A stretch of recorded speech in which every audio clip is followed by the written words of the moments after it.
Phoenix, Minnesota, Right to Know Training, created by Zachary Dykes, April 24th, 2024. What is Right to Know?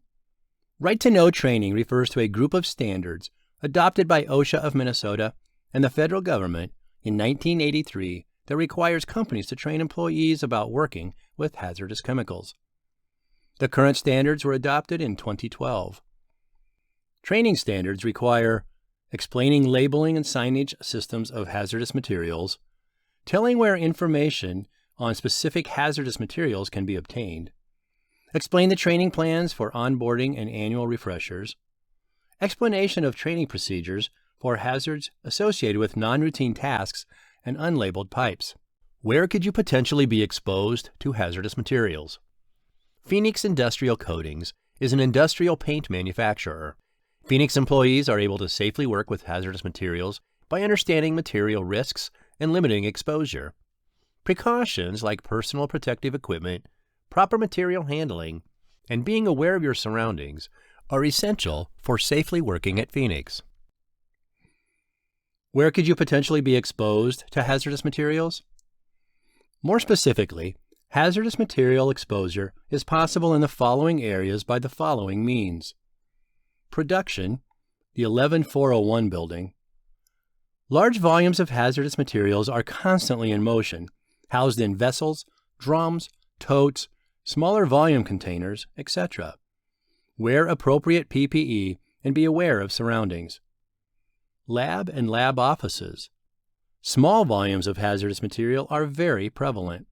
Avoid contact with materials you are unfamiliar with, and wear appropriate PPE when in this area. The 11400 warehouse. All the hazardous materials in this area should be contained. Leaks do happen. If you notice a leak or spill, contact your supervisor to make sure the material is identified and cleaned up. Labeling and the 11301 warehouse. Hazardous raw materials are stored in this area, and hazardous finished goods are filled in this area. Do not touch the material and contact your supervisor if you notice any spilled material. Small volumes of finished goods are stored in this area as well. The 11400 offices. There are no hazardous materials permanently stored in this area. Small volumes of hazardous materials could be in this area. Avoid contact with anything labeled as a raw material or finished good that you are unfamiliar with. Employees who primarily work in the office area will need to go to other areas where hazardous materials are more central to work functions. So, Right to Know training is still important. Summary of labeling. All hazardous materials on Phoenix's Minnesota site should have one of the following: a raw material code comprised of 3 letters and 3 numbers, for example XEA133, or a finished good key, which can come in many forms depending on brand and purpose. Examples are TKM1066, .60484, D-2727, and BIC 101418. Summary of labeling, information about hazardous materials. HMIS stands for Hazardous Materials Information System, and is an effective system for conveying material safety information. The system uses health, flammability, and reactivity ratings to convey hazard information. Each category is ranked 0 to 4, with 0 being not dangerous and 4 being severe hazard. A letter is prescribed identifying what personal protective equipment should be worn when working with the substance. All manufacturer labels of raw materials, batch tickets, and labeled finished goods have HMIS ratings of the material listed on them. Where can you get more information about hazardous materials? Phoenix has safety data sheets for all finished goods and raw materials available upon request. Raw material safety data sheets are on the SOP site. Safety data sheets contain information like PPE recommendations, HMIS information, first aid response to exposure to the material, hazardous ingredients info, fire and explosion info, and more related to a given material. For access to SDS or HMIS information, ask your supervisor or ask a member of the lab staff and it will be promptly provided. Hazardous material and environmental training.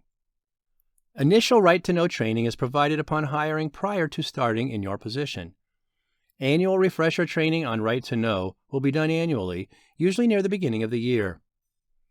Refresher training will cover a description of labels and safety info, where you can access hazard information, training plans, a list of hazards you may be exposed to, and methods used to train employees on hazards not usually encountered.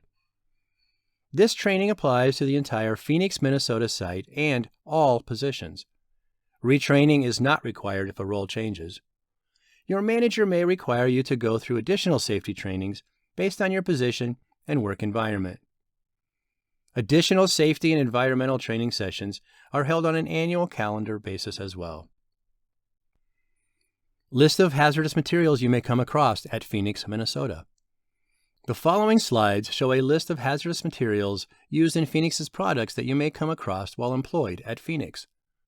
Because of the variety of hazardous material Phoenix uses, a list of every material is not the best way to communicate potential hazards. The safety documentation explained earlier is available for every material you may come across. The pictograms shown are part of a global system used to identify health hazards associated with materials. The following 2 pages are examples of the chemical hazard table.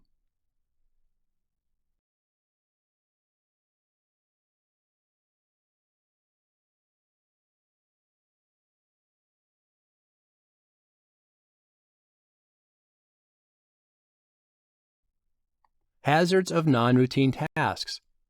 Non-routine tasks that have additional health hazards are uncommon because of the regularity Phoenix employees work with hazardous materials. Your supervisor will alert you to health hazards associated with non-routine tasks. Unlabeled pipes could very well contain hazardous materials. If you notice a pipe is leaking, alert your supervisor and maintenance to have the leaking material identified and the leak fixed.